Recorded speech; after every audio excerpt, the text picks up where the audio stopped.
अस्सलाम वालेकुम दोस्तों, अॼु असां तव्हांखे ॿुधाईंदासीं पुलिस डिपार्टमेंट में जेके नयूं जॉब्स आयूं आहिनि उन्हनि जे बारे में।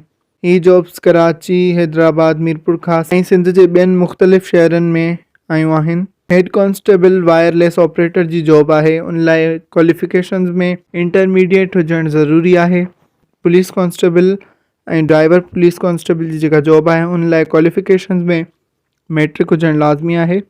ड्राइवर पुलिस कांस्टेबल जी जेका जॉब आहे उन लाइ तव्हां वटि कार जो ड्राइविंग लाइसेंस हुजणु ज़रूरी आहे। फिज़िकल स्टैंडर्ड में मेल जेके आहिनि उन्हनि जी हाइट घटि में घटि 5 फीट ऐं 5 इंच हुजे ऐं चेस्ट घटि में घटि 33 इंच एक्सपेंशन सां गॾु 1.5 इंच वधीक हुजे ऐं जेके फीमेल आहिनि उन्हनि जी हाइट 5 फीट हुजे। हीअ जेको फिज़िकल स्टैंडर्ड आहे मेल फीमेल लाइ इहो टिन्हिनि जॉब्स लाइ सेम आहे। फिज़िकल इंड्योरेंस टेस्ट में जेके मेल आहिनि उन्हनि खे 8 मिंटनि जे अंदरि 1600 मीटर रनिंग करणी आहे ऐं जेके फीमेल आहिनि उन्हनि खे 14 मिंटनि में 800 मीटर वॉक करणी आहे।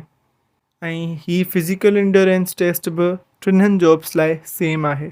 हिननि जॉब्स लाइ उमिरि जी हद 18 खां 28 साल आहे। वधीक मालूमात हासिल करण लाइ ऐं हिन में अप्लाई करण लाइ तव्हां हिननि जी वेबसाइट www.sindhpolice ते वञी अप्लाई करे था सघो ऐं वधीक मालूमात हासिल करे था सघो।